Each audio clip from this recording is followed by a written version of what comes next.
Welcome back to New World Fantasy Football, episode 28. And start my vibe check right away.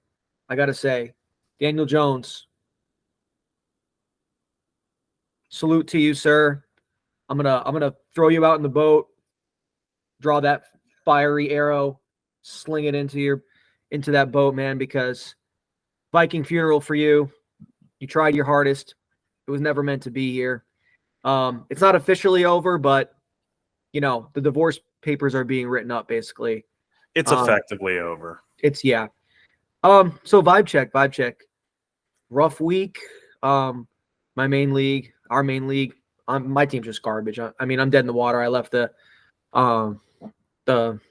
cemetery behind me for a reason. I've been sick. Whole family's been sick.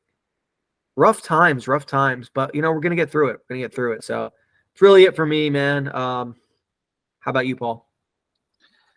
Yeah. My vibes, as vibes often are mixed. Obviously, my fantasy team is doing pretty well. I think I'm pretty much on my way to the offs, which is exciting. But at the end of the day, it's fantasy, so we're knocking on wood every week. But if I had to describe my vibes today in one word, I am gonna say empathetic. Why am I empathetic? We play a game where we ride or die by the scores of these high-level athletes, and we take it personal, right? We'll get upset, whether your thing is sports betting or it's just fantasy or whatever. If a player drops a big pass that could have been a touchdown, or they get tripped up at the goal line, or God forbid they get hurt, whatever, we get upset. We might take it personally. We might make it personal. This guy's a bum, he sucks, whatever. I'm feeling empathetic because in my own microcosm way, I was that guy. A lot of you that listen to this pod know that I am in a slow pitch softball league. Make all the old man jokes you want. We were in the playoffs. It was 1 out left, bases juiced, 2 outs. I had the opportunity to be the hero, and I was the goose. Fouled out twice. Fouled the ball away twice, which in slow pitch is a no-no. That means you're out. That's a strikeout, right? That counts as a strikeout. Counts as a strikeout, which means the season's over. And that felt real bad. Everybody was very nice and supportive about it, which somehow made it worse for me. I almost would have wanted them to yell at me and tell me I suck. So, if they were true friends, they would have curb stomped you. Yeah, exactly. But they, it is what it is. We're not out here playing for money or whatever the case may be. But definitely let the squad down, and I'm going to try myself personally to remember that moment, remember how that felt, and not go on Twitter and take a big dump on the athlete that didn't do what I thought they were supposed to do, and take it personally for myself. Not that I was a big guy to do that, but it's just kind of a reminder that these people are people too. And I know that if I was any kind of pro athlete, I would be getting absolutely flamed on the internet right now, getting called every fucking name in the book. So that's where my vibes are. A little down because of that, but we move on. I got a whole off season to think about it, and then we get back on the horse. Yeah, man. Just got to come back stronger, and you'll be ready for that moment next time. But all right, man. So you wanted to jump into a little something here? Yeah, I did. Before we get into the little our little activity, I guess you could say, did want to go over last week. we are actually still dead even on our picks. We both know ball, apparently. But after all of that, we are still at a draw. I was right, Washington over New England. You were right, Houston over Tampa. Baltimore covered, so you were right there, even though we both were right on who won. Indy over Carolina was me. Philly over Dallas was me.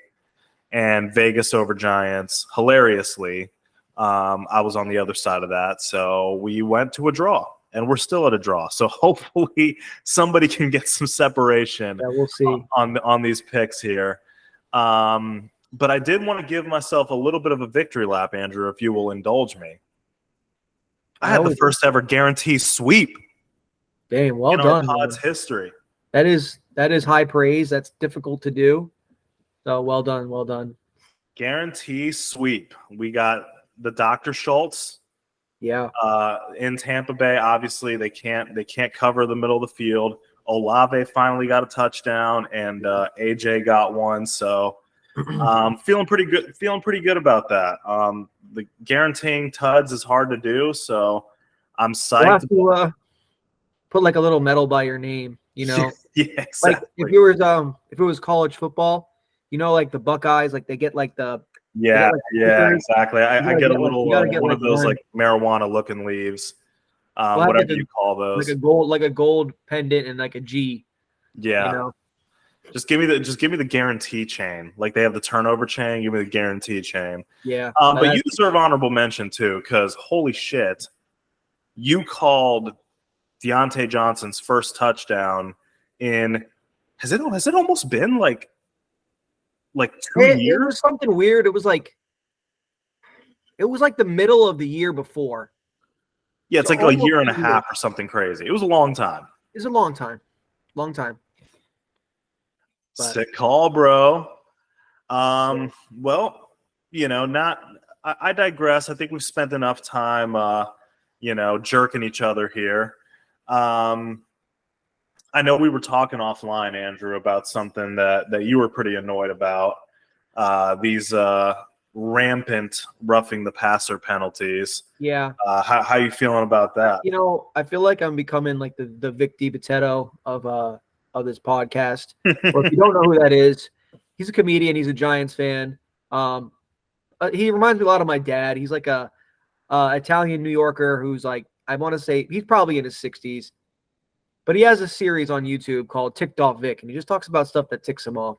I feel like I do that with football every week. So I'm just gonna lay it out. I'm not gonna make it very, very, very long. But roughing the passer in today's NFL is destroying the integrity of the game. It's so insane. Like, there's one in particular. You can point at them in pretty much every game, but there's one in particular that I saw over the weekend that was absolutely egregious and just pathetic. Mac Jones gets tackled, gets sacked. The defender, I don't remember who it was for Washington, doesn't go low, doesn't go high, totally normal football play. Maybe barely lands on him, which is nonsense to begin with. The nature of football is hitting. You need to let them get hit. I understand don't dive at his neck. Don't destroy his knee. Don't break his ankle. I get that. But my God, how is a defender supposed to actually play the game of football? And then it also brings on the byproduct of flopping. You know, I know you love your boy Josh Allen. I love him too. He's a known flopper. Joe Burrow has done it plenty.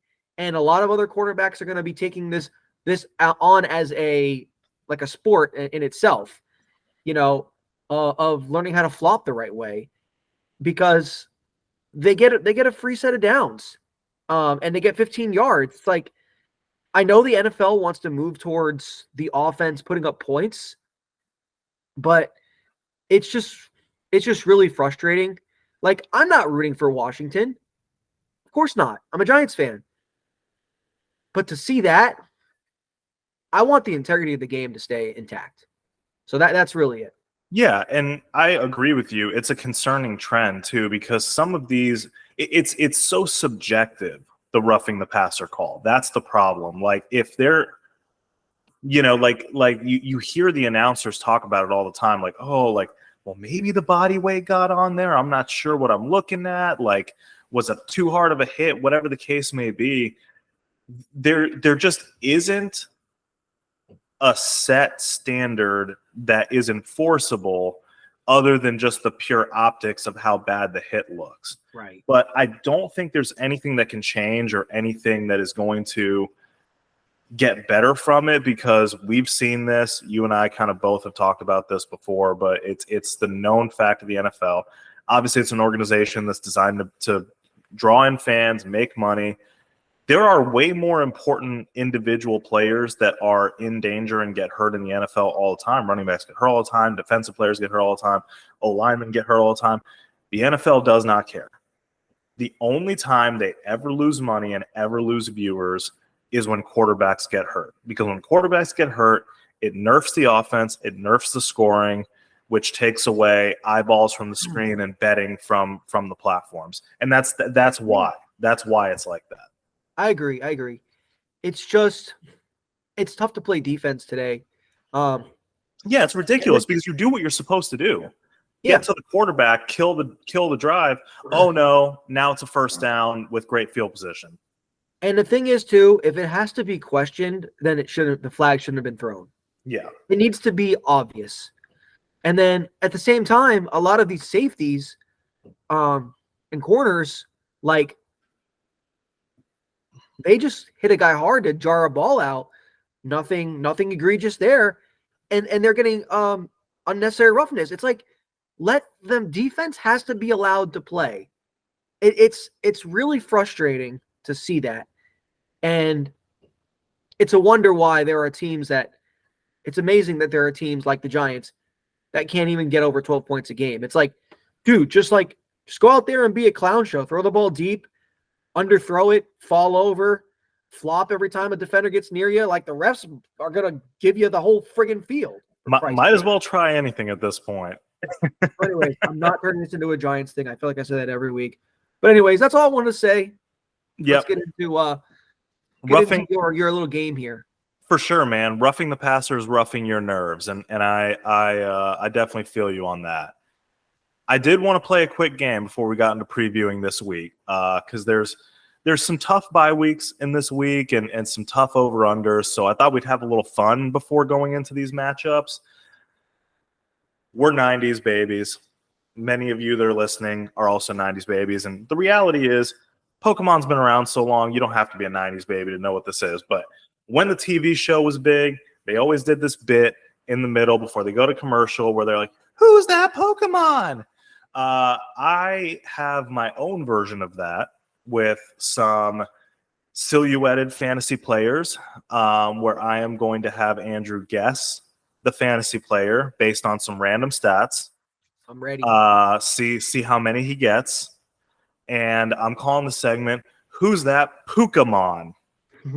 The only hint I will give you is that Puka is not actually a part of this. I just needed something that worked for the That pun. narrows it down plenty. I got this. Yeah, exactly. By the way, Easy. I think calling Pokemon just a TV show or not an anime is pretty messed up. For us here in the States, it became so mainstream that I don't even think it could be considered an anime anymore. But I will leave that theory to the true weeaboos out there.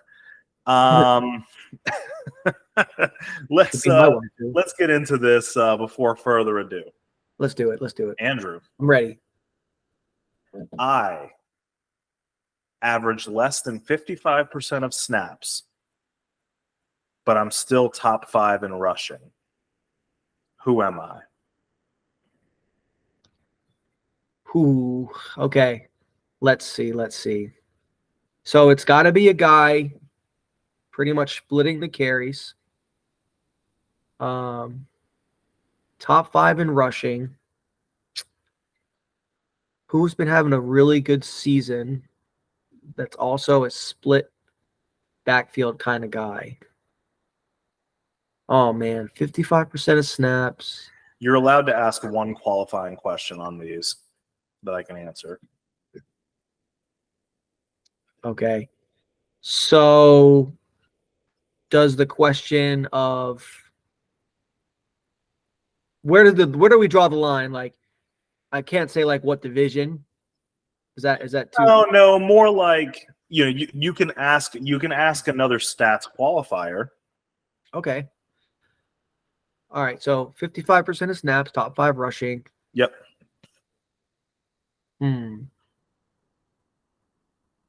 Let's see. Does he also catch passes? Not often.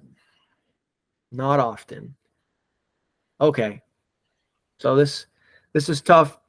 I want to try to talk through it so that it's not just dead air. But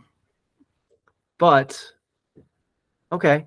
So I guess I'm gonna go with Gus Edwards. Close, but no. I'll give you one more guess, but besides the Gus bus. Besides the Gus bus. Okay. Because I think Gus is like top 10. This guy's top 5. Top 5 in rushing. That's rushing yards and attempts. Okay. So plenty of volume, even with a reduced snap load. I don't think this is right. But my mind goes to Isaiah Pacheco. It is not Isaiah Pacheco. It's Derrick Henry. Oh wow. Okay. That makes sense. Derrick is still less than a 55% snap player, but still gets plenty of volume. I found that to be very, very almost like it's a tell for their offense. Like it's a tell for their offense. It is. But they've been trying to stop Derrick Henry when they know it's coming for years and it hasn't worked. So it's Vrabel. That's kind of his MO. Okay. So here's the next one. And what I'm going to do here is I'm going to give a hint each level. So I'll kind of start with 1, 2, 3.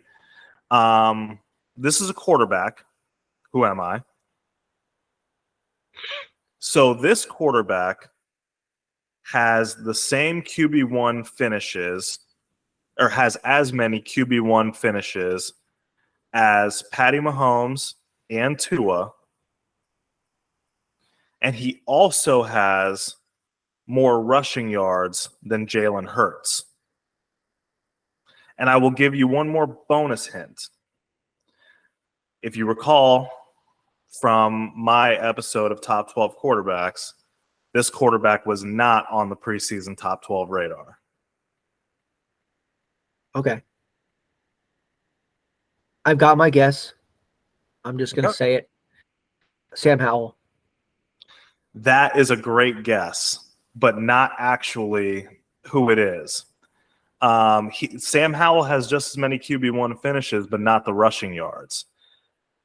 This quarterback is also a first-year starter. Okay. First-year starter, so then not a rookie. Okay. Who has started? Let's see. Gosh, see, that's funny because that hint still makes me think Sam Howell. No, it's not. Not a rookie, but first year starting. First year starter, not a rookie. It's almost. I feel like I need to look through a list and I get it, but let's see. New quarterbacks. This is hard to do right off the dome. I'm kind of realizing that. It is. God.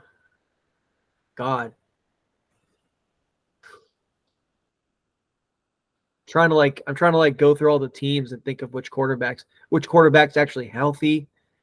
Let me know whenever you're ready for the gimme hint. Rushing yards important. Jeez, man.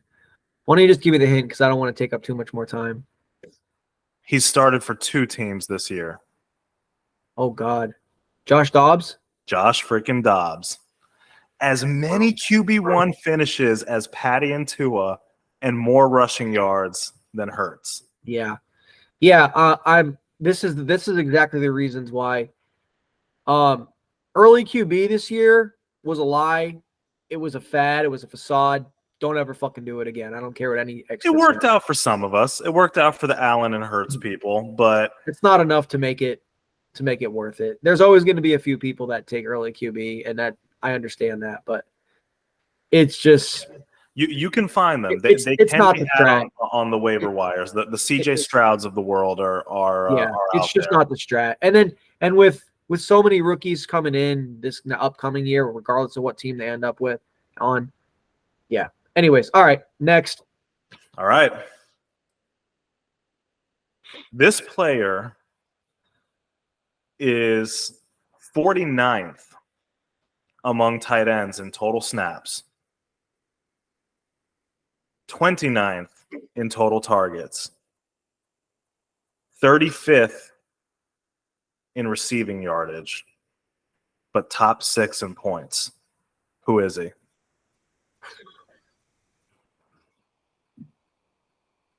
Man.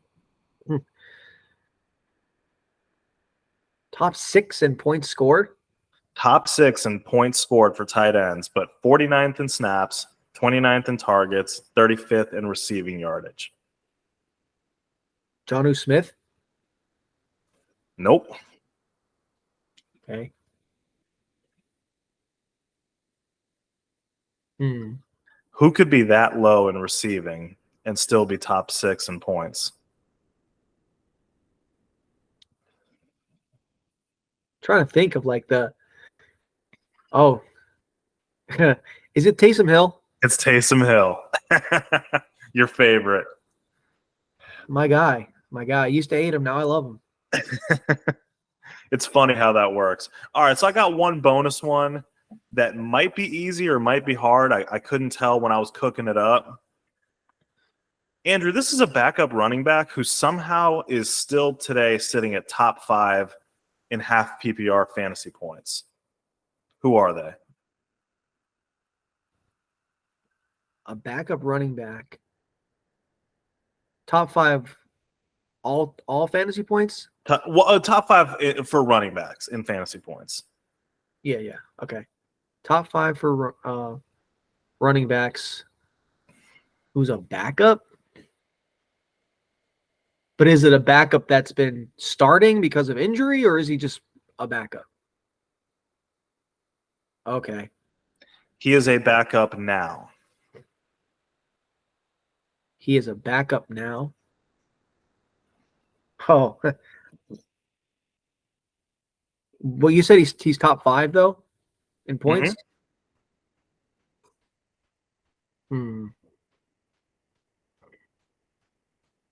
Trying to think who's been that good. It really is shocking.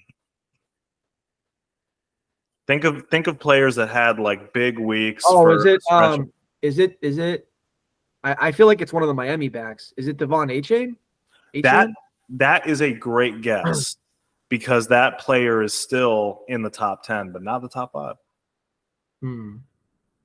Okay. Yeah, I was like, I don't know if I consider him a backup. I mean, he's been hurt. So it's not Mostert then? Nope. Because he's the starter. Okay. Let's see. The player just became a backup by snap share this past week. Oh, okay. It's Kenneth Walker. So that's funny you should say that. No, it's not. I'll just give you the answer. It's Zach Moss. Okay. Yeah. He's like always been off my radar, even though this year, obviously, he's had a great first 8 weeks. I thought that one was going to be – I didn't know if it would be easy or hard. I thought it would be hard because literally nobody's ever paid attention to Zach Moss because they knew his time was limited. But, yeah, those 3 or 4 blow-up weeks that he had were enough to put him top 5, which is freaking wild. That was a fun game for us. It could very well have been terrible podcasting. I don't know. You all decide. Let us know in the comments. But that's fun for me. It's fun to go over weird stats and weird anomalies like that. It definitely highlights how unpredictable fantasy football is, and very stupid, definitely which is why we're stupid for playing it. All right, man. Well, let's get into these games. We have quite a perfect example of Thursday night football coming up soon. Carolina fun. at Chicago. It is going to be fun. It is going to be fun. 39 over under. Chi-Town is 3.5 home favorites, which suggests that they're pretty confident that Fields can play. He is practicing in a limited capacity, TBD on his game status. It looks like they designated Khalil Herbert to return. So all that fab I wasted on Roschon Johnson is flying away in the wind. Outside of the guys that we kind of are waiting to see if they come back and what the deal is going to be with that. I guess for me, DJ's back in play if Fields is in there. Even if, obviously an injured player coming back, who knows what they're going to look like. But I just think that once Bajan is out of there, I can have confidence in DJ Moore again. And I guess Donta can be a spot start too. If Herb isn't ready to come back. Like any kind of different feelings there? Like, how are you feeling about that? Yeah, the only guys I want to start in this game is pretty much going to be DJ Moore, and if Fields is back, you can still play Justin Fields. I mean, hopefully he comes back and he's looking like he was before. Yeah. Komet has been crazy with Bajan. Bajan loves him, but I still think that he's on the higher end side of like the touchdown dependent tight end plays. So even with the quarterback change, I still think he's probably in play in a good matchup. Sure, you could play Komet. I just forgot about him, but yes, you could play Komet. Hopefully you have a better option by this point. There have been some decent tight ends to pick up off the waivers. Some of these rookies are starting to pop, which is rare, but hopefully that becomes more of a pattern. I hope so, because the tight end landscape in football has been pretty terrible. For the last few years. On the Carolina side, Andrew, I really just have kind of one simple and all-encompassing question. Did Carolina fuck up? Does Bryce Young just suck? I think the answer is yes and no, and I'll explain that. Right now, yes, he sucks. I think that judging a quarterback after 8 games they've played, they had a bye. So I think they're 1-7. Yeah. Like, unfortunately, you always, when I say you, I mean players, quarterbacks especially, are always going to be judged by that class, And CJ's dunking on him pretty hard, but right, lost to him also, ironically.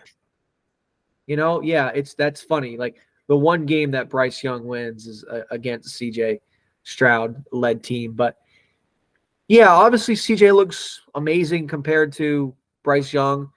His last game is like, holy crap.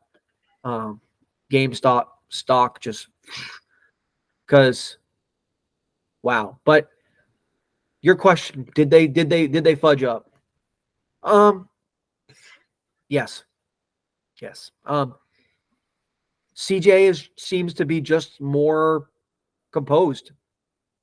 And I think there's a lot of intangibles that goes into playing quarterback at any level, but especially NFL. It can't really be measured well. You can do your best, but you can have all the measurables in the world. Jamarcus Russell. Well, and the measurables was a question with him too, because of course, like, what did everybody talk about? The height, the weight, all that stuff. Like, And the crazier part is I think that was everybody's concern, but what's really looked bad has been the accuracy, which was supposed to be his strength coming in. He's not making quick window decisions. Like, granted, Thielen's the only guy that's getting separation, and how much separation can a 34-year-old get? They got to help him out a little bit. The trading away the 2 picks and the best receiver in town, I thought was bad game theory. But I guess that's really just it for me. Like, you can always throw Thielen and Chuba in there if you want to, but it's just an offensive sadness until Bryce turns it around, and I'm not sold that he can. Well, I think what we're seeing with that is the classic. The game is moving too fast for him. Yeah, and it's not happening for CJ, and that is a huge differentiator of who's a good quarterback and who's not. Because you look at measurables, Drew Brees is one of the greatest quarterbacks we've seen. Kyler's not at that level, but Kyler is a capable quarterback. His measurables, he's very small. It can be done, but it takes here to be like on point.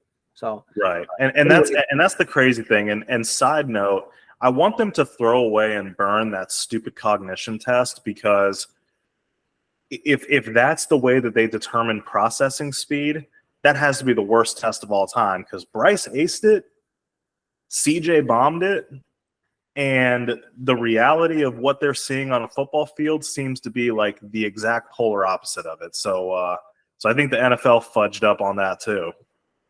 Yeah, they fudge up on a lot of things. You want to pick this shit? Yeah, so I don't care. I saw you like almost vomit. Like, just thinking about it. I had to cough. I've been fighting a cough, man. Yeah, I'll make it quick. I don't care who's in at QB. Give me Chicago.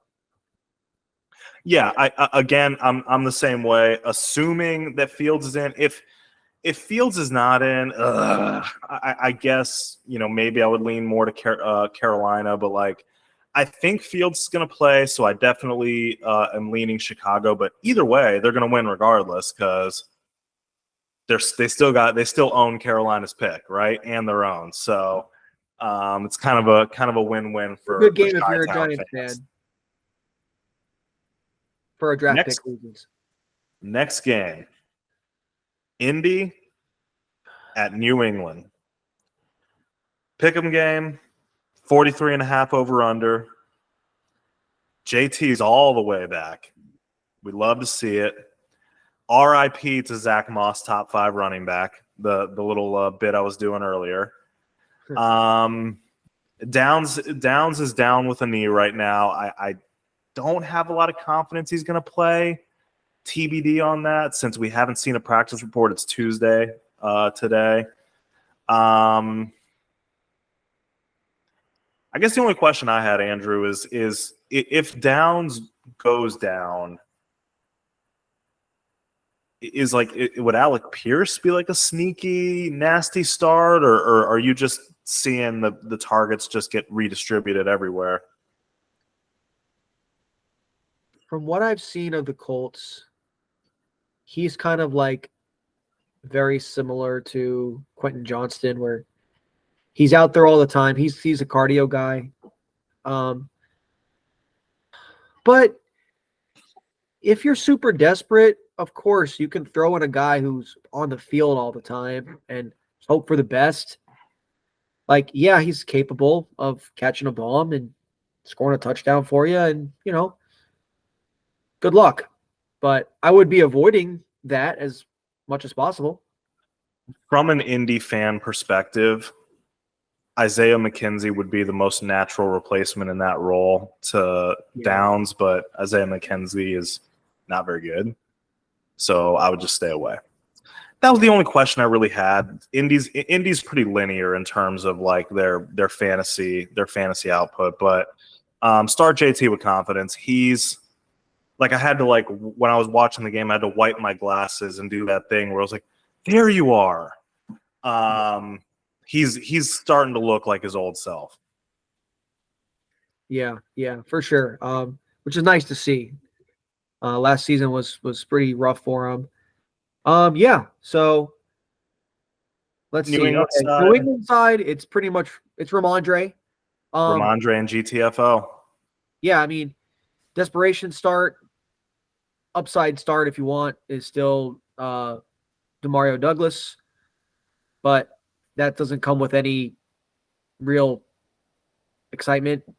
Yeah. Yeah. That's really it. Indy's defense is not great. So, there's a chance. I mean, like a Hunter Henry, you could probably throw in there if you really wanted to, maybe. But yeah. Any tight end you've seen ever score a touchdown that's going to play, you can throw in. Agreed. Let's pick it. Yeah, I'm taking Indy. I'm taking Indy, and my analysis is fuck the Patriots. And my analysis is Mac Jones is such a little fucking bitch boy. I can't stand him.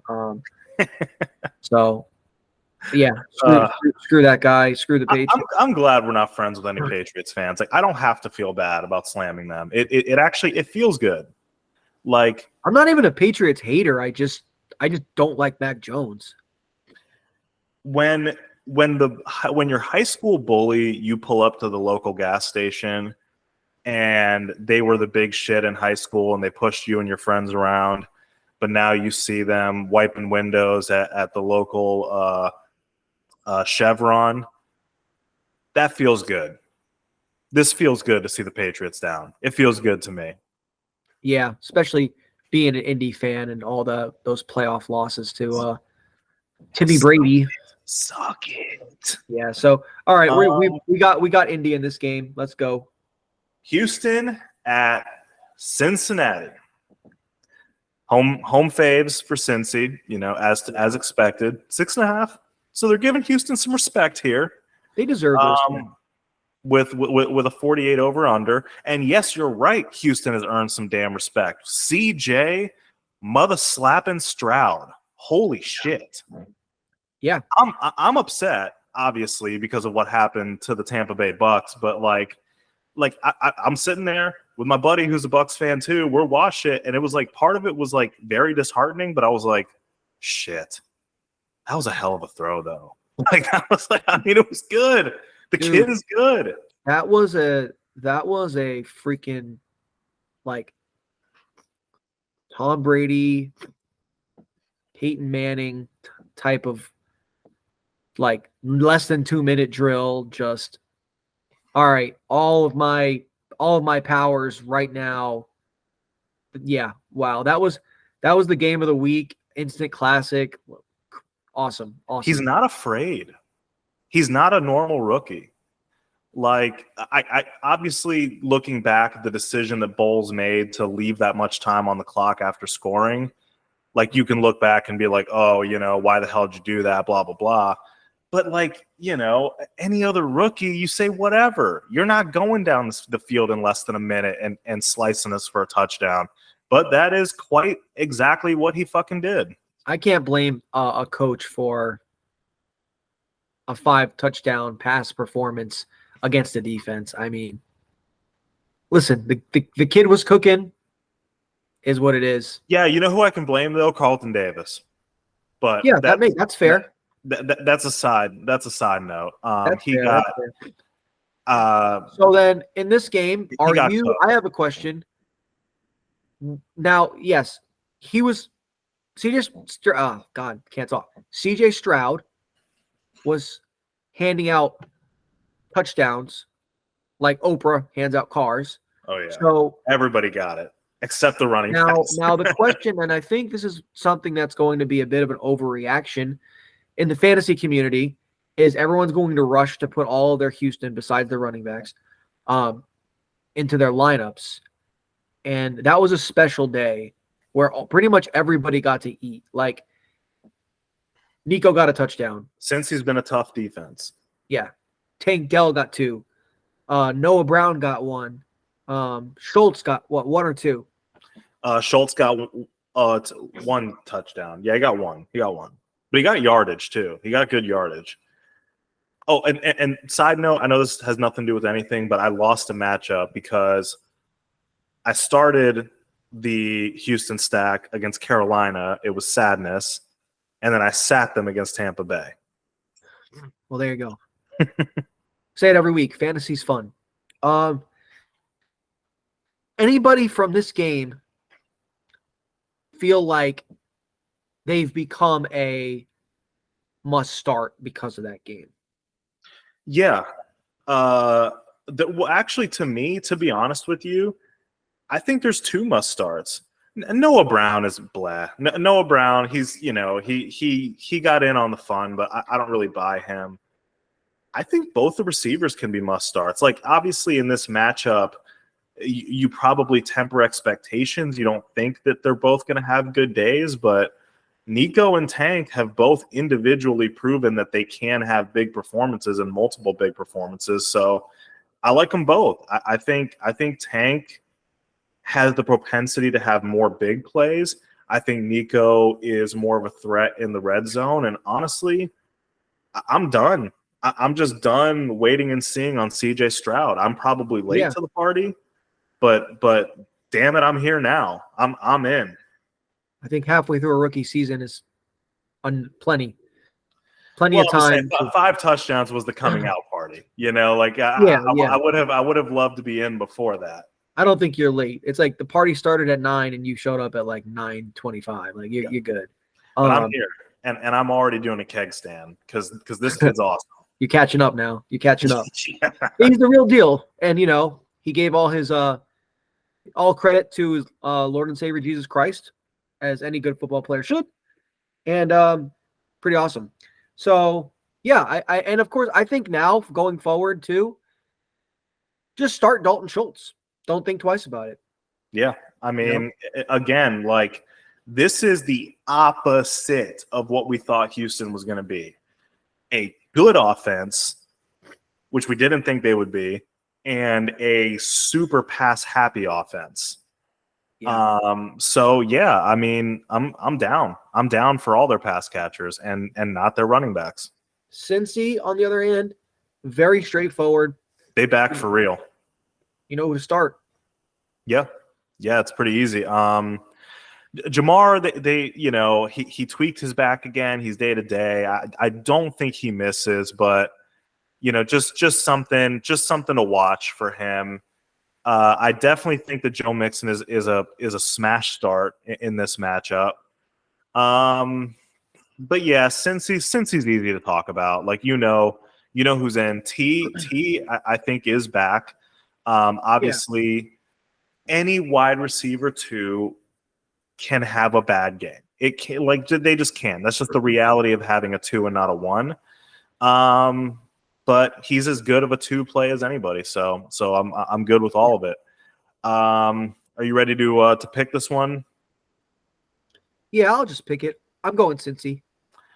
I am too. I think Houston is really fun, and obviously they had a huge day against a really banged up and struggling secondary that I had more confidence in going into it. But I think Cincy's defense is going to be able to do enough to limit CJ, and I just don't think they're off, or their defense for Houston is going to be able to hold Cincy down. So I've got Cincy at home.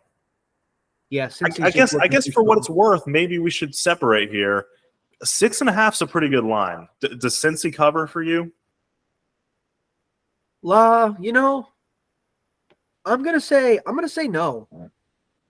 I think Houston's they've got a swagger about them, and I think that they're gonna be very competitive in every game they play. But I just think Cincy has got the experience, and now they're in form. So they're going to be able to pull out this game. But yeah, I think it's going to be a backdoor where Houston's going to be trying to come back, and they'll score a touchdown. And hopefully they don't have to have which was awesome, but hopefully they don't have to have their third string running back kick field goal for them. Yeah, Jesus. Yeah, you know what? I guess I'll just be different. I don't know how convicted I am, but I'll take Cincy to cover. Cool. All right. Cleveland at Baltimore. Baltimore home favorites. A disgusting over-under of These 37. AFC North games, man, they are brutal. Yeah. Who's getting injured? Not ideal. And the crazier part is that this is now Deshaun Watson back. This isn't just Cleveland with their backup quarterback, which Deshaun Watson being back, now the offense is average. Congratulations. You have an average offense now. But that might be enough with an amazing defense. Honestly, the only debatable topic I have in these games really is these running back committees. Both teams employ them to different success, right? On the Cleveland side, Ford seems to get more total touches. Kareem seems to get more red zone. Are you confident about either one in a bad matchup? Where are your vibes at with that? I'm really not confident in any running back from Cleveland because, as you said, the committee approach, but also just Baltimore's been playing lights out. Yeah, they're so good. It's you're pretty much just praying for one mistake, one breakdown in run fit that leads to a big play for one of these running backs. And if that's the case, I would say Jerome Ford is a better bet. But I don't like playing. I don't want to play a running back that isn't getting volume against a defense that is playing nasty right now. Roquan has been surgical. He's doing that thing, that kind of Matt Milano-y style thing where it seems like he knows what plays are happening. It blows my mind that the Bears couldn't figure out a way to use him better. That's crazy to me. That's just a side note. But yeah. On the Baltimore side, they've been freaking dominant, as you said, but that's actually been a bad thing for Lamar. It's kind of crazy. Lamar, and it hasn't just been this season. Lamar is the kind of quarterback that is kind of like you want the negative game scripts with him. He's almost like the opposite of game script type of quarterback, where the teams that have a big pass rush, it's like, well, actually, that just means Lamar's going to run more, where another quarterback would be really struggling. Or, hey, I think Baltimore's going to dunk on this team. Well, if they dunk on that team, that means their running backs are all going to split 48 carries, and you're never going to see a throw from Lamar. So, and nothing really actionable for fantasy football there. I just think that's funny. Yeah. It's less funny to the people that are invested in their passing game, but I digress on that. Another running back committee I wanted to talk about here, the Gus Bus. He only got 18% of snaps last week. Yeah. 5 touches, 2 touchdowns. Yes, Justice sir. Hill. The Mike Tolbert special. Yeah, exactly. Justice Hill. He had 60% of snaps. Hell yeah, let's chase that. 13 touches for trash production. Womp. And then Keaton Mitchell had the least amount of snap share, middling touches, but went for 138, exploded, and a touchdown. I guess my question, Andrew, is what the fuck? Yeah, that's the right question to ask. And the answer is, I don't fucking know. So yeah, I mean, just pick your favorite, I guess, if you want. This is a total game of craps. You never know. It might be none. Lamar might dice them up through the air. I mean, their offense might look like crap against a great defense. this is one of those AFC North games. This is Typically are lower scoring. They know each other well. throw The out the record book defenses game. seem to show up. Like, you're not benching Lamar. You're not benching Mark Andrews, of course. You don't have to start any receiver. No, yeah, I was literally about to say I am benching Zay. Unfortunately, you just can't rely on the pass catchers here. With Keaton Mitchell, I think he's worth a speculative ad. Yeah, he is. Obviously, anybody that shows that kind of explosion, you never know. He could get some consistency in this offense, but I am going to wait and see on this committee one more week because the game script last week was so one-sided that it's hard to garner any truth. But this is crazy and concerning because Gus Edwards, obviously he's been a touchdown machine, but 5 touches without a touchdown does not feel good. That's just the way I feel there. Yeah. And Keaton Mitchell. Anything else in this? No, all thing I want to say is like pretty much what you said. If you got the roster space, get Keaton Mitchell because it's hard to know what coaching staffs really feel about the player. Like, yeah, he broke one, but does that mean that they're going to automatically trust them more and they're going to be earning more snap count out there? Like, it's hard to say. That's a hard guess to be right on. So don't blast. It's one of those things where you don't want to miss out on the opportunity to be right. But I think it's gonna be running back by committee all season. Maybe Keaton just goes on a nice run and breaks off some touchdowns and earns some goal line work, and who knows? We'll see. Yeah, well, I'm just interested to see how this all plays out because I do think that Baltimore is going to have to figure something out or throw the ball or do something. I don't think they're going to be able to just run all over this team. I'll go first. I am actually going to go with Baltimore at home. I'm just staying in the Flames. I think Cleveland is a really good team too, and it's an AFC North game, so they're disgusting to pick. But I think Baltimore takes care of business because I think they're just a more complete team all around.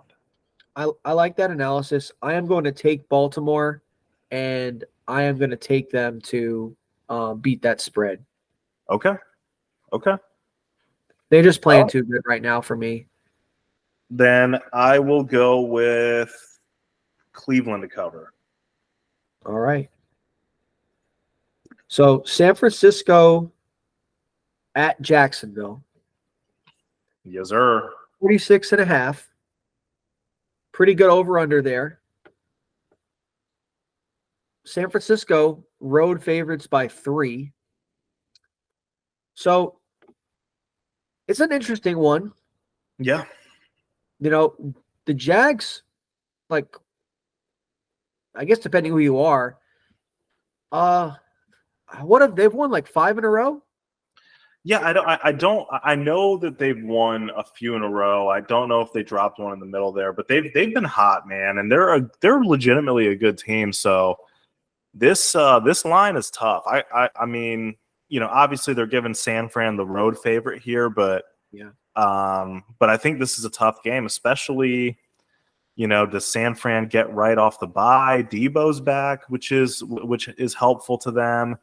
Trent Will isn't practicing yet, so we'll kind of see on that. But I think this is a close game. It's a close game to call. Yeah, it definitely is. I think Debo should be back, so that's good. You're gonna start your 49ers. Yep. I think you can even start Brock Purdy in this game. I think it's enough of a over/under. I think Purdy's gonna throw 2 touchdowns. You can. With his full complement of weapons, the 250-2 is in play for him. What quarter does Christian McCaffrey score a touchdown? First. First quarter. First- Yeah, probably. Probably first drive. Probably first play. But yeah, so San Francisco is easy. So the Jag side, you have here Zay's probably just out. Yeah, I think Zay is going on IR, so that does give some consolidation to that receiving room. Trev Lawrence really hasn't been a QB1 to me all year, so I'm trying to fade him in this matchup. Calvin, you can always try because he's a big play style of receiver, but I don't have a lot of confidence in him in this matchup. But other than that, the guys that you were going to start on Jacksonville, I think you still start. Yeah, I agree. And just the question for me is when, if ever, does the touchdown regression come for ETN? And does Trevor start throwing some? Well, I don't know if the regression starts going back to the Lawrence side, but I think the regression starts in this game. I think touchdowns on the ground are going to be tough to come by. This is a rested, motivated, and pissed off San Fran team that desperately needs to get right because they're losing ground big time in the race for that bye week. So I think if Jacksonville wins, it's going to be because they took advantage of a couple matchups on the outside. I don't think that they run all over them. Yeah, I think that's good analysis. And yeah, I feel like Jag side, you say you know who to start, but I don't know. In this game, I got to take San Fran to get back on track. In this Same. I'm with you there. I think Jacksonville's really good.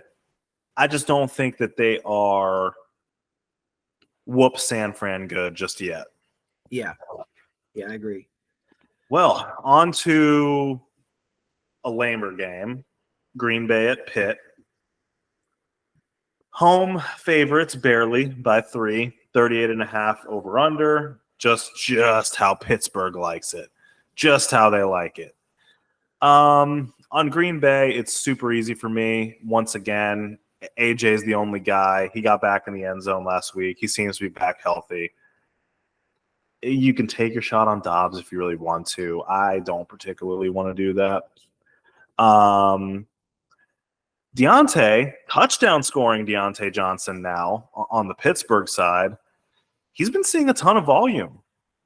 And I'm a little pissed because I traded him away when he was hurt.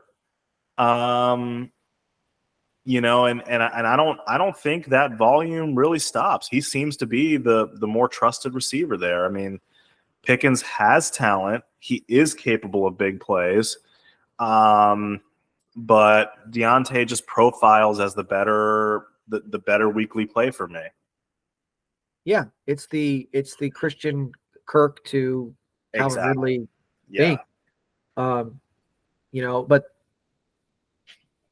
Kenny Pickett, he needs a security blanket. Yeah. And Freiermuth is out.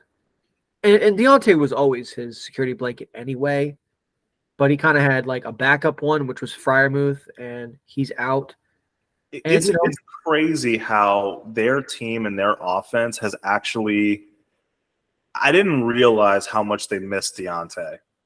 Like, they've actually looked somewhat decent, which is the best thing that I could say for them. Yeah, I would agree. Running backs are fine volume plays in a good matchup. Yeah, I think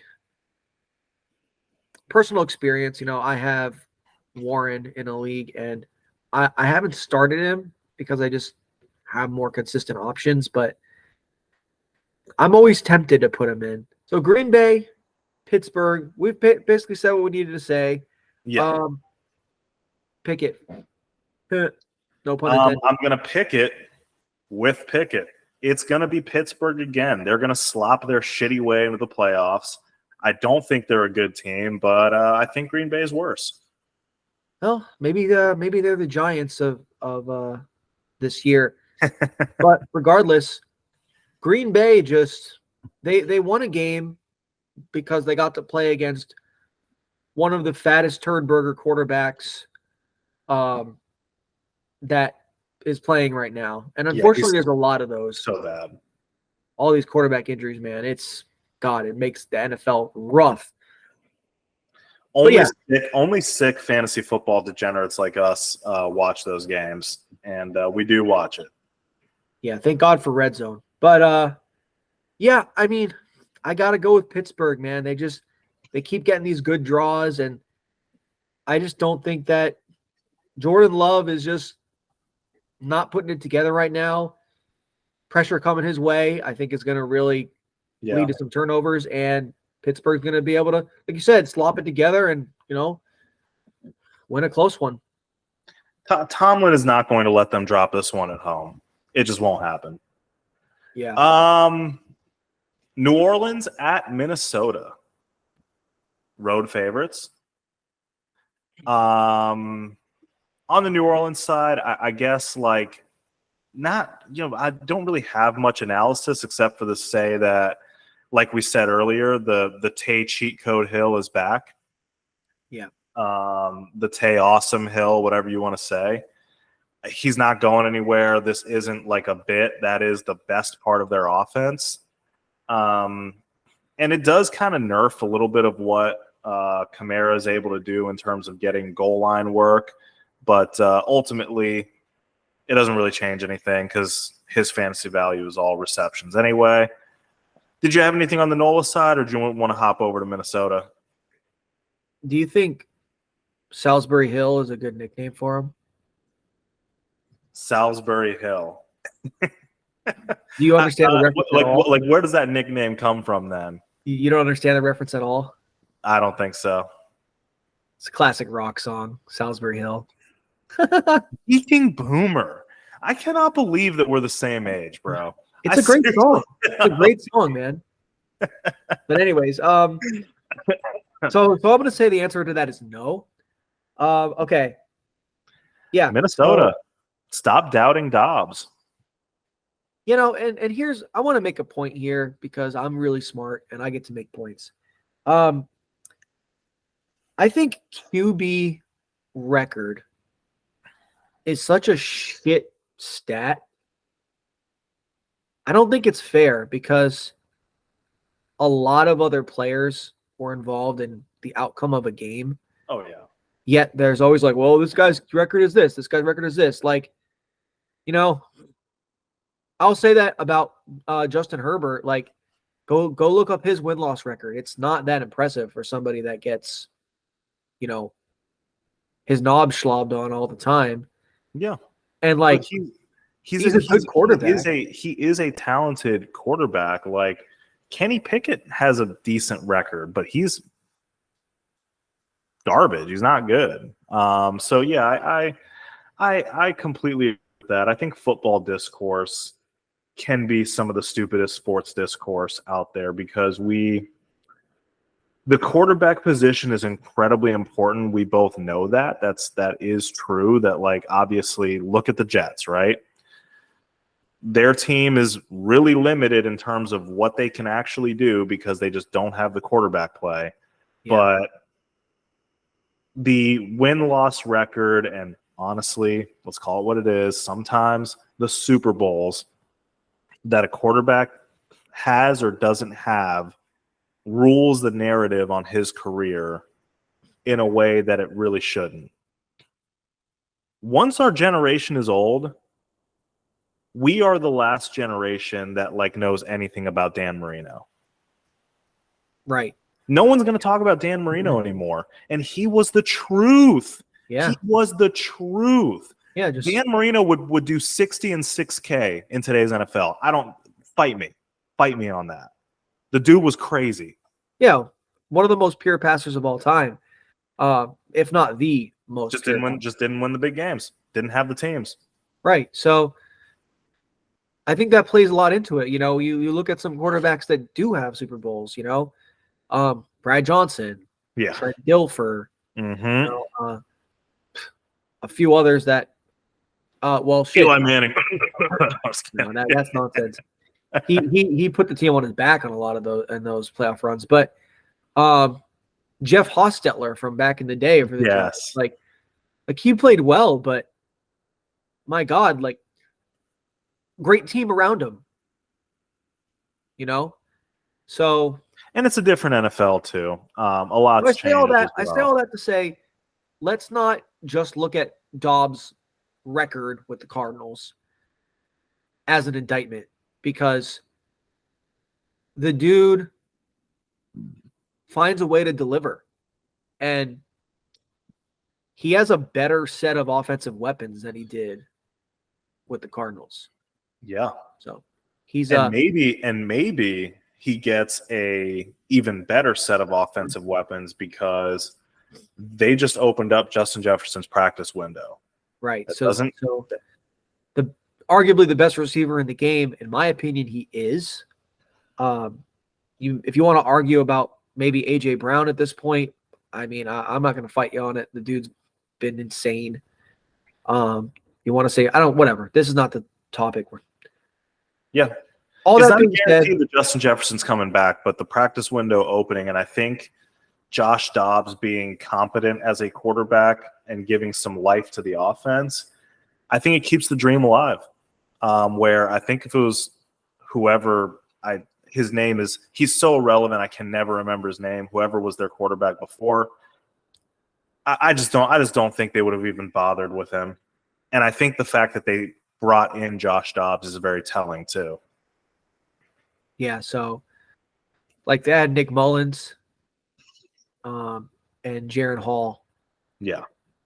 Yeah. I have a question about this game. Yeah. Do you feel like Taysom Hill is who would you start? Like, who would you start Taysom Hill over? Obviously not Kelsey or Mark Andrews. Oh, I'll make this very easy for you. Every name that is not Kelsey, Andrews, Hawkinson,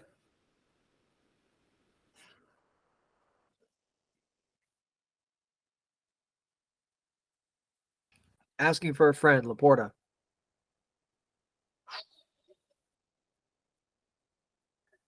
Laporta is the borderline, because to me, Taysom Hill is a top 5 tight end play, borderline top 5 tight end play, which, by the way, he kind of is like already in terms of his stats and his scoring. But I will say this. With Laporta versus Taysom, I am just looking at my matchup. Taysom Hill still has a low floor because, if he gets held out of the end zone, his involvement in the offense is pretty touchdown dependent, even though I think he is a touchdown machine. If I'm feeling pretty good about my matchup and I want to do a safe floor, I like Laporta because of his more traditional involvement and pass catching. But man, I don't know. Like, Taysom Hill gets a ton of work everywhere. So yeah, I think that's the borderline. I think that if I'm looking for a boom week, I think Taysom Hill and those touchdowns has the opportunity to get more of a boom week. So that's a really long-winded answer to say that Taysom Hill top 5 tight end rest of the season. For sure. Okay. So who are we taking in this game? Who are you taking? We're not always together on this. This was a tough one for me. But I'm going to go with Nola. And the reasoning behind it is I think it kind of happened in Arizona too. If Dobbs sneaks up on you, I'm not saying I think Dobbs is actually one of the better backups in the league, and he's a hard quarterback to keep down, but I just think that Minnesota, with all their injuries, their suspect defense, even at home, I just trust New Orleans brand of football better, even though it's very boring and kind of shitty in terms of just watchability. I just think that they're going to hold the offense in check enough to have these long and sustained boring drives and win. That's my prediction. Yeah, this is one of the hardest games in my opinion to pick. God, I did not want to pick it. This game sucks. It's a tough one. I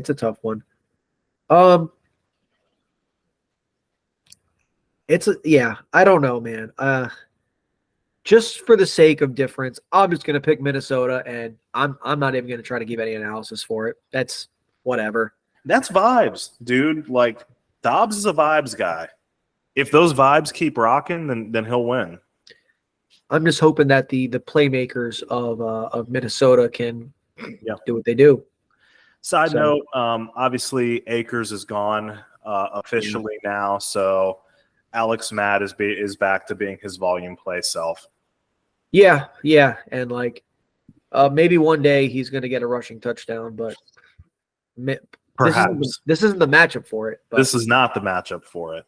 So, but he'll probably get one then because nothing makes sense. I know, right? Tennessee, Tampa. I was actually surprised at this over-under of 38. I'm not sure if this over-under is more of an indictment on these offenses or just kind of like overrating each of these defenses, which as in totality over the last few weeks haven't been good. So that's kind of weird, but like Vegas normally knows best. It's a total pick 'em, so we're not even going to try to do spread or anything here. Another rookie just had a historic performance against this secondary. Do you consider Will Levis to be a start in this game? I wouldn't want to. I wouldn't be like excited to start Will Levis. He had a great game a few weeks ago. Mm-hmm. And then, he put up pretty much a dud. The kid, he's absolutely got talent. He's got arm strength. He's got some moxie. But what also I saw against Pittsburgh was he's got a bit of Brett Favre and Josh Allen in him where he can be very careless. Yeah. So I think that Tampa Bay can take advantage of that. And, I think that Levis is going to be one of those players, at least early on in his career, like throughout this season. He's kind of just going to live and die by the I don't want to say Hail Mary, but like the risky pass. Yeah. Well, at least he's giving his receivers a chance too, which I like in this in the world of fantasy football. And honestly, because the starters in this matchup are so obvious for fantasy, the only like debate topic that I have here is really the quarterbacks.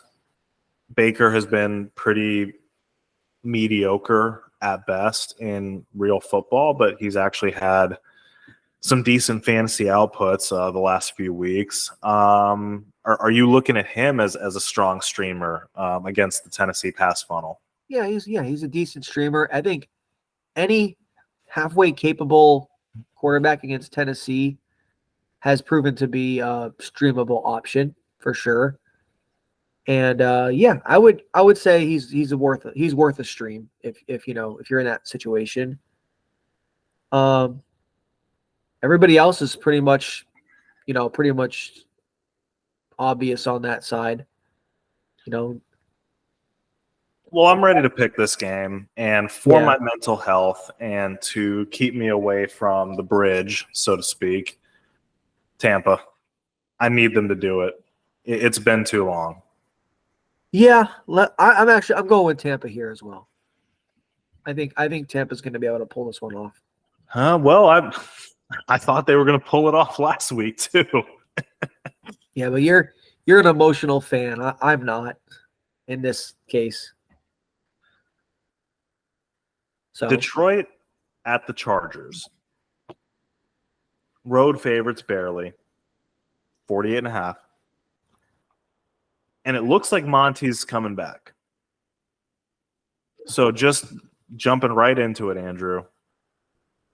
What do you predict for the split between him and Gibby? As you know, with Dan Campbell, players coming off of injuries means nothing.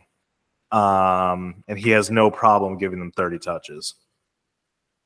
Yeah, it's one of those things, too, that because they had the bye, he probably actually is, like, good to go. Yeah, close to 100%. Yeah. I don't see any world where, once again, I'm not in the Starbucks infused brain of PC head coach Dan Campbell, but I don't see how Jahmyr Gibbs didn't earn more work.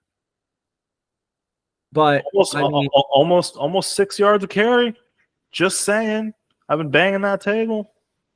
I know, and it makes sense too. Trust me, when we talk about this next game, you know what I'm talking about. But yeah, I don't see how Jahmyr Gibbs can be going back to like single-digit opportunities.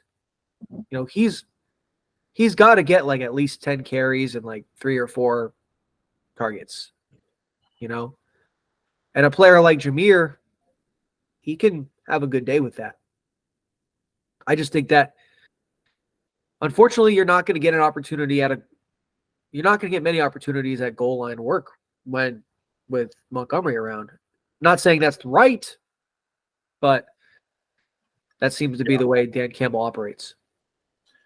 Yeah, absolutely. I actually agree with you, and I was really asking the question, really kind of rhetorically, because I think we feel the same. It's going to be closer to a 50-50 than it was before, which nerfs both players, but I think both are startable for sure. So I think you just kind of have to roll with who you got and hope for the best. Anybody besides St. Brown and Laporta, who would you start? Nobody. I think that this offense is actually starting to consolidate a bit, and the return of Monty, I think, just makes them less pass happy than they were before. I got to see it from Whiskey Dick. I got to see it. We haven't seen it yet. He doesn't get the opportunity for anyone to see it, so he's kind of just like, I don't care. I don't care about Jameson Williams right now. It's like he's just off my radar. Whatever, dude. I mean, when you trade, meaning you give away an asset to bring in Donovan Peoples-Jones, right? That says everything you need to know. It's like, oh, but that was because of Marvin Jones. Well, okay, but that doesn't have anything to do with the role of Jameson Williams. Jameson Williams is a part-time like field stretcher that once in a while tantalizes you, and it doesn't really ever amount to him getting more opportunities. So unfortunately, we're living in this like what if world of Jameson Williams right now, and maybe next year's different. I'm just not seeing it happening this season. So I think Josh Reynolds can always be a spot start. LA, despite what you saw last night, because Zach Wilson, Jets, they're a pretty bad pass defense team. So yeah, Josh Reynolds could be started in a pinch. Yeah, I think he's an emergency start. I mean, for me, it was just always about like who am I starting with any sort of confidence, which is nobody outside of those players. On the Chargers side, obviously, their offense is pretty easy as well to talk about. But the only topic that I'm really thinking about right now is Palmer just went on IR. That's official. Hugh Johnston's playing a bunch of snaps, running a bunch of routes. Is he fantasy hardo fool's gold, or do you think that he's on the cusp of becoming a thing? I don't think he's on. I don't think he's ready to really take that step. I think he's out there because of necessity. Justin Herbert doesn't trust him. Yeah, based on what I've seen, I probably wouldn't either. The only I don't really agree with this, but just I guess just devil's advocacy. It's not like Josh Palmer was that great, and he had some usable fantasy weeks. But I do agree with you. I think he's a year away from being a year away, and again, very frustrating that that's what the Chargers decide to do is invest a high draft pick in a receiver that is another project when they really just need somebody to take the mantle from Keenan Allen, who has to be begging someone to do that because, I mean, I love the man to death. He's been a fantasy superstar for pretty much as, a long damn time. And he can't want to be taking hits like that forever. But I digress. I'm ready to pick this game. I'm not going to bury the lead. I got Detroit coming off a bye. I think that the Chargers just are not – they're just not a fully complete team where they're going to beat an actually good team. Yeah, I agree, man. I'm kind of a Detroit stan this year. I think my picks have pretty much reflected that. Yeah. And LA has a tendency to shoot themselves in the foot quite a lot, especially if it's a big game. Blame whoever you want to blame on that side of the game. Of blame who you want to blame on the Chargers, but yeah, man, I can never trust the Chargers to win an important game. Yeah. Well, the fantasy points will be good, at least. So that's something to feel happy about. Yeah. Speaking of fantasy points not being good, I'll pick them between Atlanta and Arizona at 42. And I just have one question, Andrew. If no one in an offense has any consistency of snap share, workload, and touches, can anybody be a must start? There's just not any. The hilarious thing is the closest thing to a must start on Atlanta is Jonnu freaking Smith. I mean, I don't know. He's super inconsistent in terms of he's consistent in terms of opportunity, but his production's all over the place. Right.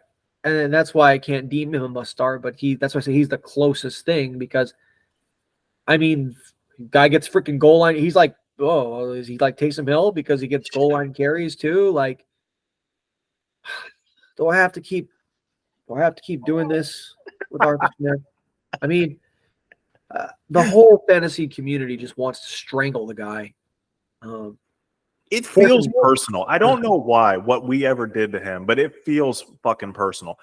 Which, by the way, dude, it on a serious note, I know nobody cares about fantasy football, but these kids did not come to the NFL to be pawns and decoys or for you to make some kind of hardo point to yourself. These guys came to the NFL to prove themselves and prove they belong. And I don't think they're getting a fair shot to do it, quite frankly. Yeah. Especially not Bijan Robinson. And it's been coming out more lately. And I've actually, I've known this because being in this area, Atlanta area. But I'm not sure if you're aware, who Arthur Smith's dad is. Have you heard that? Who Arthur Smith's dad is? No. Okay. So it's been getting out there in the interwebs more lately. But Arthur Smith's dad is the founder of FedEx. So he's already a billionaire. Independently wealthy, aka may not be too worried about his day job. Yeah, and like I'm pretty sure his dad is also like friendly with Arthur Blank. Oh yeah, well I'll bet they would be. Home Depot and FedEx match made in heaven, I guess. Pretty much. So, I don't know where I was going with that, man. I just know that it seems like he's a spoiled little douchebag, who was thrust into this position that I don't know if he truly earned. Maybe he did, maybe he didn't. I don't know. You can make that argument all you want, but even if he earned it, he's squandering it. He doesn't have. You can't hide behind your record anymore because you're losing games. to back up quarterbacks. You lost a game to Minnesota. Shut your mouth. Play your best players. Shave that stupid looking pedo stash while you're at it too. Yeah, so the hatred for Arthur Smith is very real, and it's just a shame because throughout history in fantasy football, if a running back goes like round 1, but especially like top 15, that first contract, especially even their rookie year, is one of their best seasons. And unfortunately, it's getting wasted to give the ball to Jonnu Smith and Tyler Algier. Yeah. So, and frustrating. I guess, for what it's worth, I really just wanted to, I kind of just intentionally poked the bear there because I know that's a sore subject, but I've just accepted it now. Like, I'm gonna keep starting them, but yeah, you do. For what it is worth, I think that the only guy that seems to have a consistent role in this offense is actually Drake London. He's been out, for a week, and he wasn't particularly great very early in the season, but looking back in terms of snaps, in terms of targets and whatever, he's like the only guy that like is a wide receiver one that actually like they're treating like a wide receiver one, where every other skill position player is done by committee, but just with players that are shittier or just not as explosive, which is shitty weird. committee. Shitty committee. Yeah. Coin it. We got to coin that phrase. That's perfect. The Atlanta shitty committee. We covered it. Kyler's back. Kyler's back again. That's something. So I guess the only question really, I mean, before we move on from this shit burger, what is your expectation of Kyler? Like, how close to form do you expect him to be? Like, do you have any kind of confidence throwing him in there? Are you a wait and see? Where are we at? You gotta watch him. You gotta see him knock the rust off.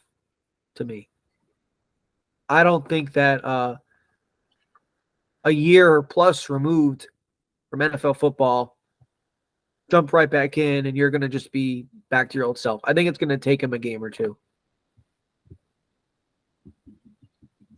Yeah. Hollywood is definitely firmly back in place for me. I do want to try to stay away from the RB committee.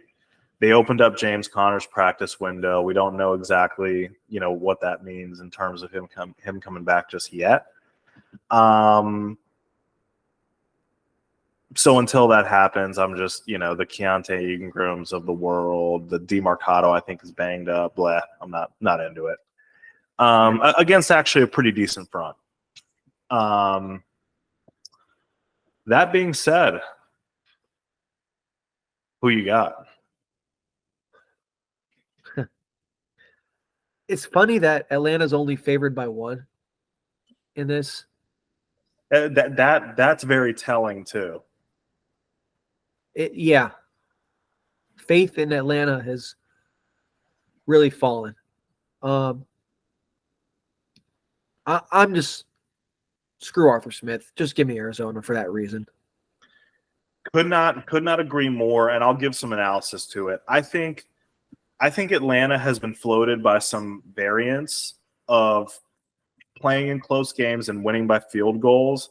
So it's masked the fact that they low-key kind of suck. And I think that mask is falling off, and they're gonna high-key suck. Yeah. And and they're gonna get exposed on a big stage against the worst roster in football. I agree. Screw Atlanta, and their team sucks. I hope it puts Arthur on the hot seat too. Would be great. Now we move on to the highest point differential of the Week 10 slate. The Giants at Dallas, 38.5 over under, with a 16-point spread, which barely gives the Giants an implied 1 touchdown. More likely 2 field goals. Woof. Absolutely ridiculous spread. The Giants are like easily winning 60-0. I mean, give me. Please predict that. Yo, if you have that confidence, you need to go play some props. But I know you're No, joking. man. It's Saquon, it's no one else, and you just hope for the best. You hope for a big player too. Not that it's going to amount to much in the game, but for fantasy reasons, sure. Yeah, I'm just praying for his well-being in this game, because that D line is going to be teeing up all night long. Yeah. On the Dallas side, I think it's super easy. Obviously, everybody that you were going to throw in there, I think you're going to throw in there. The game could get out of hand. The passing offense may have to take the day off. You can't really predict that or do anything about it, but just kind of something to think about.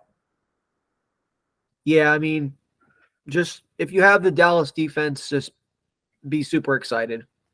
Yeah, they've been one of the best fantasy assets to have. They've been in some situations where, like, not every great defense has a great situation every week, but Dallas, it really seems like, has always had these offenses come in with it's like, oh, they're on their 3rd string quarterback. Yeah. I wonder if I should start the Dallas defense. Like another wounded deer. Total smash starts. Yeah, they're like a leopard or a cheetah with like always just getting so lucky and finding this wounded gazelle, just a dead carcass that they can just easily destroy within 10 seconds. Except that one time when Josh Dobbs daddied him. Yeah, they obviously took them way too lightly. Yeah. Crazy. They weren't ready, Andrew. I guess we don't have to actually pick the game. The only thing we're picking here is, does Dallas cover the 16? Yeah, Dallas. I mean, I'll give you a score prediction here. Let's go 36-3. Not Giants. Dallas. Oh man, yeah, I think they cover too. I'm going to go with a little bit less of a horrendous game. I'll go 28 to 9. Wow, that's very generous of you to give the Giants. Which actually wouldn't be a cover, so I'll change that. Give me, holy shit, 16 is a lot. Wow, and I'm bad at math. Give me 30-6. That was the same score last week against the Raiders. Against the Raiders. Against the Raiders. Against the Raiders. Against the Raiders. Who just fired everybody Raiders. Against the struggling rookie quarterback Raiders. Okay, moving on. Giants fans, start doing. Take it from a guy who's rooted for a lot of bad teams. Tankathon.com. It's good copium. It's Just been start, up on just my. start It's been looking up at on draft my. It's content. been open tab on my phone since week 1. Washington at Seattle. The 12th man is giving Seattle 6 points at home. 45.5. Healthy game. Last week, Andrew, you said hell no to trusting Jahan Dotson. It kind of looks like now it might be hell yes. How are we feeling about that? Trust? No, not trust. But I've believed in Jahan Dotson because he's a first-round NFL draft pick. A good player. Yeah, and I guess the situation around him just hasn't always been great, and his opportunities have just been so inconsistent. But yeah, I think you're right. I think he's becoming a player he is start worthy on pretty much a weekly basis. Washington has just become a team that is going to fling the ball a ton, and he's a guy that's on the field a ton. So with Curtis Samuel hurt, yeah, I mean, he's a good player. He's worth the start. All right. And Seattle. Ruh-roh raggy. Ken Walker just had less than half of the snaps in a Seahawks game. It was a terrible game script, so I'm not gonna read too much into that, but it has been trending that way towards a committee. We talked about this. I guess my fear is the worst kind of committee. Not the kind of committee where they just run the ball more, both backs are usable, a la Detroit, but the kind of committee where both fantasy options suffer and become nobody's an RB1 play or even an RB2 play. Again, behind an offensive line that has had their struggles this year. So I guess my question is, do you read into that? Was this just, oh man, they just got down? Zach Charbonnet seems to be the pass catching guy. What do you determine out of that? I think it's a little bit of both, where they want to get Charbonnet more involved, but he also is a guy they trust the pass catching more with Charbonnet. So we're seeing a bit of game script / coaching wanting to get him in the game more, get him going. So I think Ken Walker has been the victim of those things. But yeah, it is trending to the point where Ken Walker is going to get his production eaten into more than Ken Walker managers would like. Yeah, well, it's I think you talked about this earlier in the offseason that was a concern of yours. For about half the fantasy season, it didn't seem to be a concern at all. And now back half of the fantasy season, it does seem to be a concern. That being said, in this matchup, I think Ken Walker's just fine. And JSN is actually looking like a safe floor play the last few weeks. He's getting consistency of targets. The depth of target is going up slightly. I still wouldn't say that he's ever going to be a smash start, but Tyler Lockett is a little bit more up and down in terms of his production, where I think JSN is the safer guy to get you a good baseline of receptions.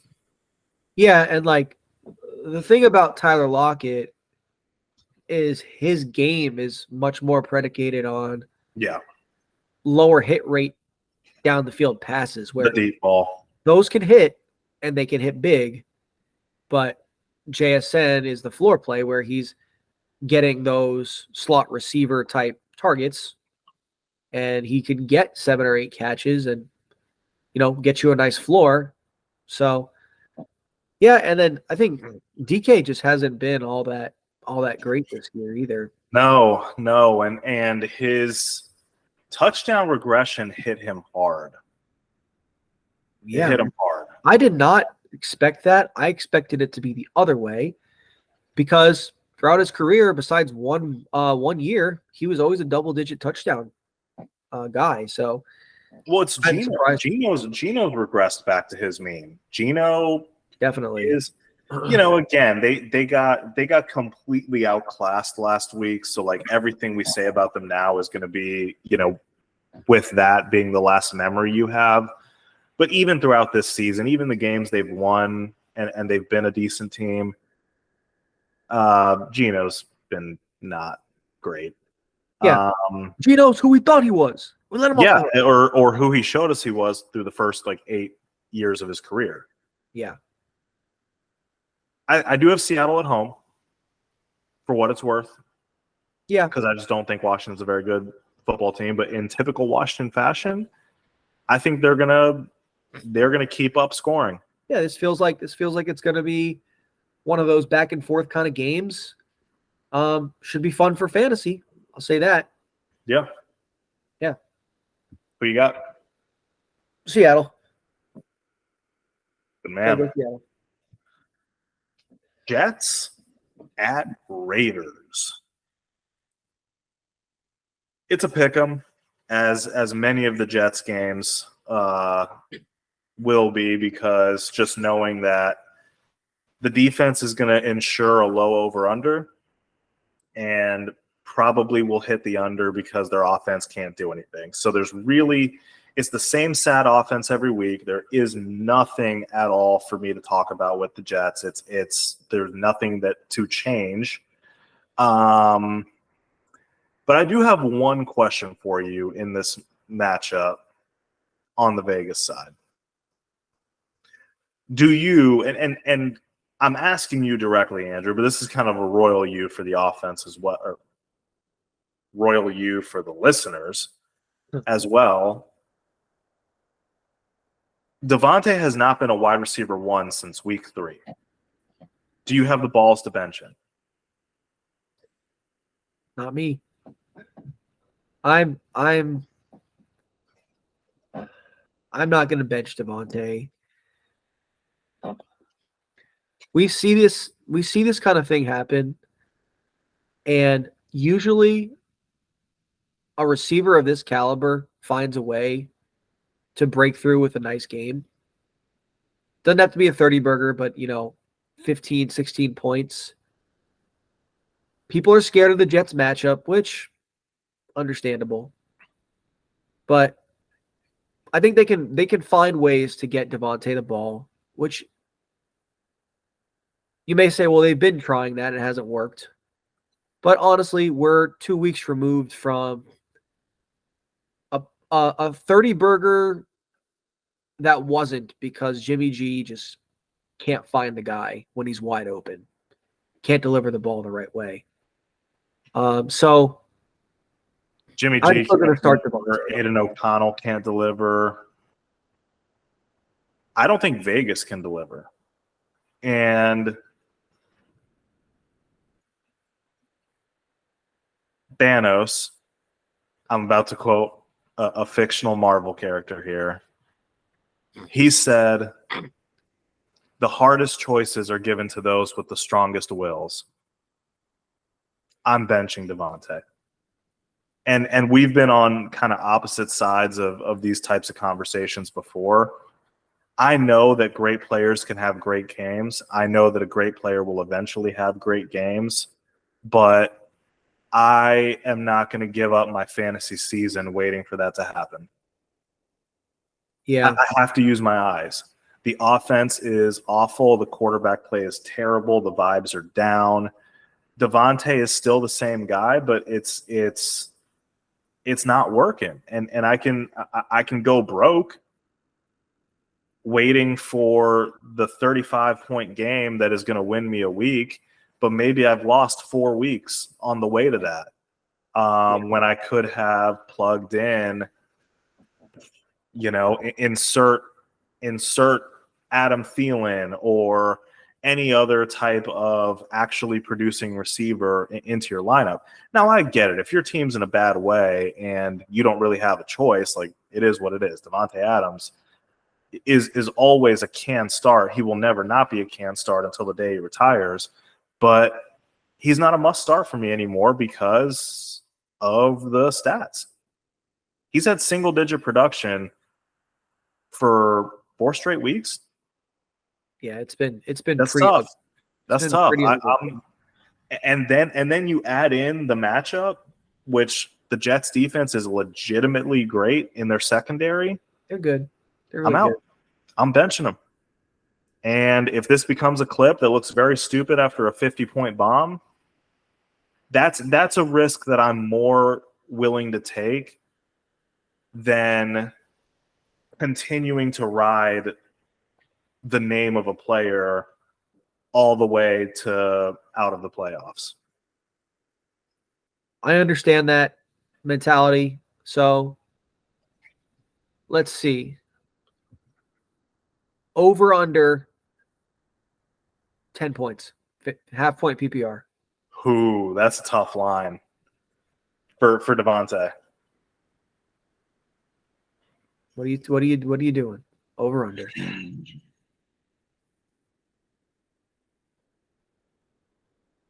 I mean, 10 points is a low threshold. But you said, 4 weeks in a row, single digit. Under. Going under. Okay. I'm gonna go over. Trash bet. We found our trash bet. There you go, trash bet. So I'll say he gets I'm writing it down. 6 catches for 75 yards, and that's just barely over 10 points. All right, here we are. For what it's worth, I think that he definitely can get that. I mean, obviously, like, a lot of receivers get 10 fantasy points. But yeah, I mean, I'll stand by what I said. Double digits going to be tough in this matchup. All right. So who you got? Give me the Jets. Vegas is a bad football team. They had the emotional win against the Giants. I think their interim coach had them pretty fired up for that, and I think they were just fired up to get rid of Josh McDaniels. I cannot think of a less popular person anywhere other than Josh Daniels in Vegas. But I think that I just don't think they're good. I think the Jets have suspect and bad quarterback play, but I think the Vegas has suspect everything play. So I like the Jets. Well, I'll take the Raiders. Raiders. Yeah. I like it. All right. So we got Denver at Buffalo. Buffalo, 7.5 points favorite at home, which is really an indictment of just how bad they've been playing the last few weeks, that's all that they're really favored by. I really, the only thing I have to say is motherfuckers better get right in this game, offensively and defensively. Yeah, this is the game. This is the game. You better. Those turnovers have been ugly, man. Josh Allen, that's kind of always been his MO, but it's, I think, kind of like even worse lately. Yeah. Josh has been one of those kind of guys that you take the good with the bad because the good has heavily Good is really good. But it's evening out more than you'd like, and Buffalo would like right now. I mean, he's always going to be amazing in fantasy. It doesn't matter. I mean, whatever. But the turnovers for him, to me, and I've watched very closely on all of their games. The turnovers where you're trying to make something happen down the field and you're just trying to fit the ball into a tight window, that never bothered me. But he's had turnovers of just bad process, loose with the football in your offhand before getting tackled, or just yeeting the ball on a non-money down into double coverage. It's like, dude, you have another down. Live another day. Like the athletic arrogance picks, I don't mind because you have to be who you are, and Josh wouldn't be who he is without that. But it's the bad process stuff that really bothers me. And for what it's worth, Gabe Davis is back to being Gabe Davis. He's Gabe Davising right now. I'm fading him if I can. He's the worst kind of fantasy player in my opinion to own. That guy that you're always chasing the 2 touchdown game, and you go broke trying to chase it. That's just not a player I ever want to hitch my lineup and my wagon to. Yeah, definition of boom or bust is Gabe Davis. Yeah, and it's been more bust than boom traditionally. Which is funny though, because it's like early in the season he was like he missed consistent. So dude, it's so odd. Maybe you were right, dude. Maybe you're right. Kincaid is clearly the more trusted guy. Because even when Gabe was consistent for fantasy, I don't think he was really just consistent in real life. He made some bad drops even in those big games he had. So I think Josh is just realizing that his role in the offense is very linear. Go get some cardio and maybe you'll get a big play. So then on the Denver side, are you starting Javonte? Yeah, I actually think he's a smash start here. I like Javonte a lot. His numbers. Go ahead. His numbers have been climbing. He's looking better. He's looking closer to himself. And Buffalo's defense has just been bleh. They haven't been that great. So I think he's going to get enough volume to break a couple big runs off. Any interest in starting any of the receivers on the Broncos? Interest is a strong word. If I had to pick one, look, Cortland Sutton's been a touchdown machine. And yeah, in a relatively high over-under game, I guess I would go Sutton. I'm never gonna be rock hard to start a Denver wide receiver, but if I have to pick one, that would be the guy. Yeah, same here. Give me the guy who Russell looks at in the red zone. So Buffalo gets right. They cover at home. They blow the doors off Denver because that's what I need to see for me to trust them as a true contender still. Because right now they've fallen out of favor for me in that regard. Yeah. Even if they're a bit overrated this year, they're still not a bad team.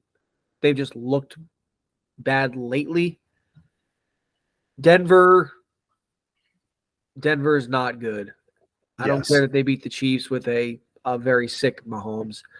And I need it to happen, Andrew, because I just don't – the narratives that come out, if Denver even covers, let's say Denver just covers, the narratives that are going to come out are going to be pretty sick. So we need Buff to take care of business. Yeah, I feel you on that one. All right, man.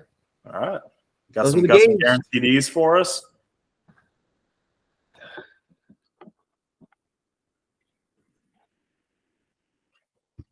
All you.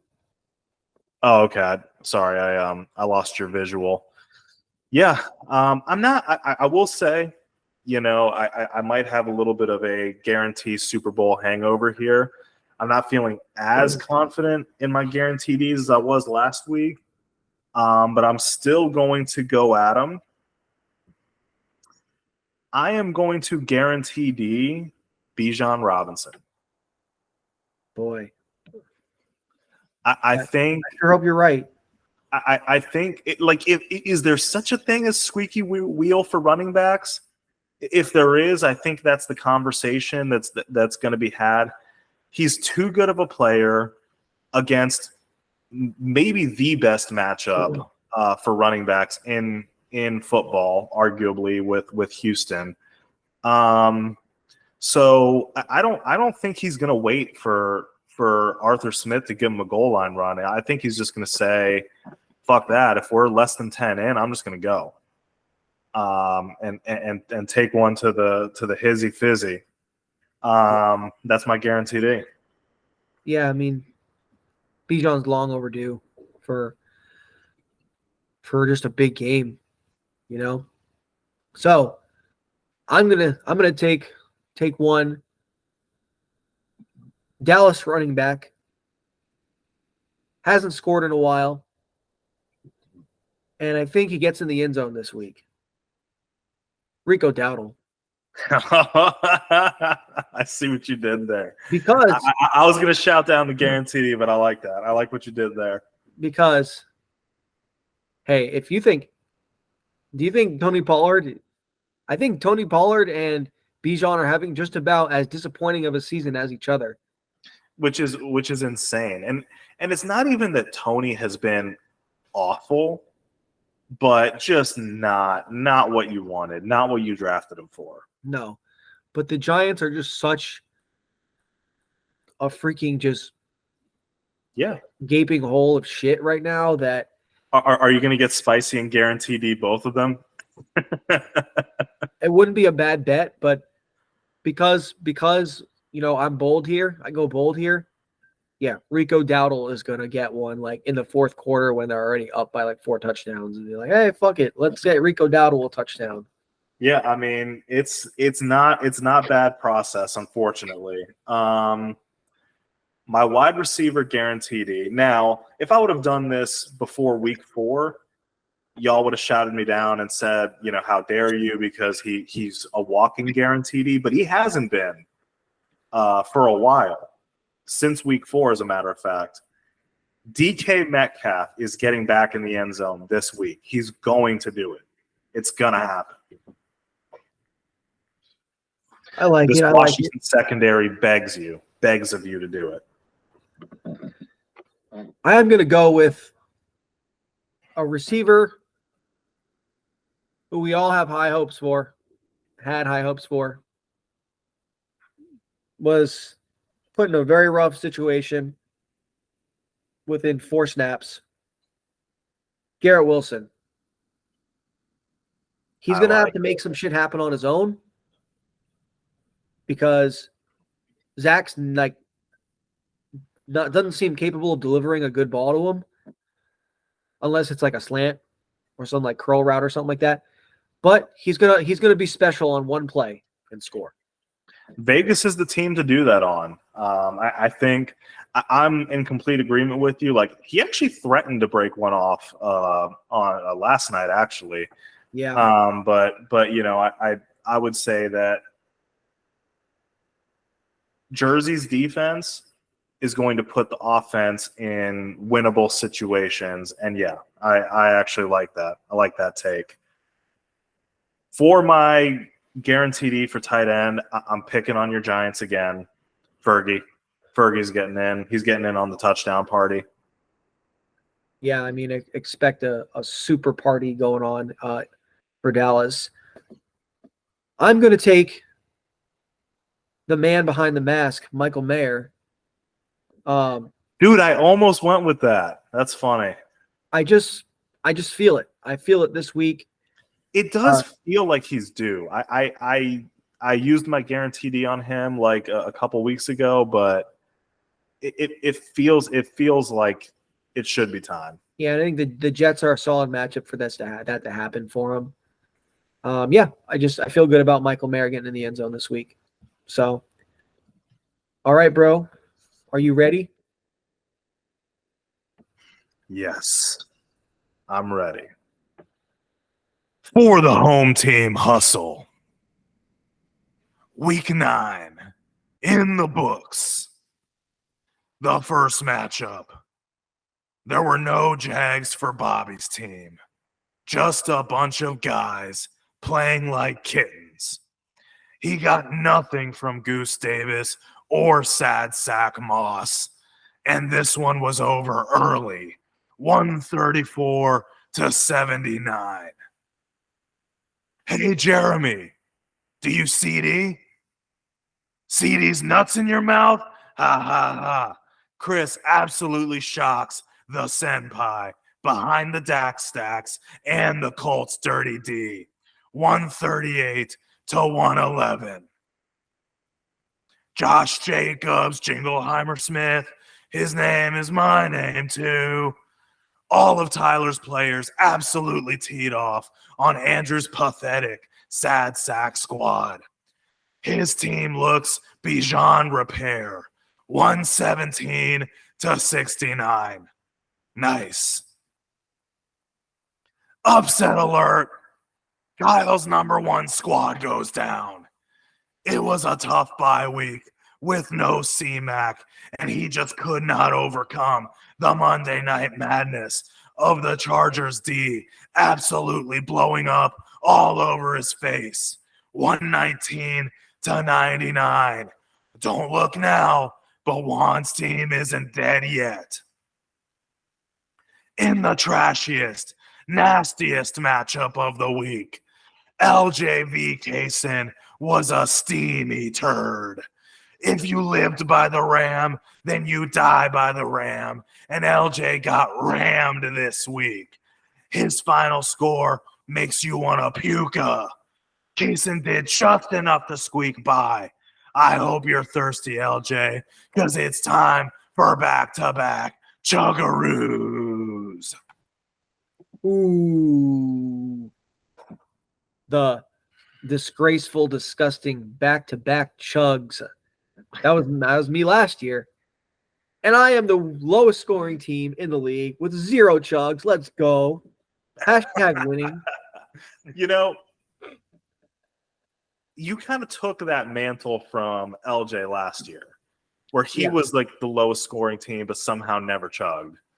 That's pretty much my goal every week. Just don't be the lowest scorer. I mean, that's you don't have to outrun the bear. You just have to outrun the chug. That's it. That's it, man. So week 10. Once again, we're already there. Already week 10. Double dig. We're in double dig NFL football weeks. 5 more weeks of regular season fantasy football. And I can't wait for them to be over because it's been rough. It's been a blur. Never stop fighting. Even if you're like Andrew, dead in the cemetery, you can always drag someone down with you. Play spoiler. Learn to put on the black hat and love it. Be a fantasy zombie and just you gotta bite somebody else to turn him into a zombie. You know. I think that's where we end it. I think that's perfect. All right, y'all. To all the fantasy zombies, get y'all some brains. All right. Peace out, everybody.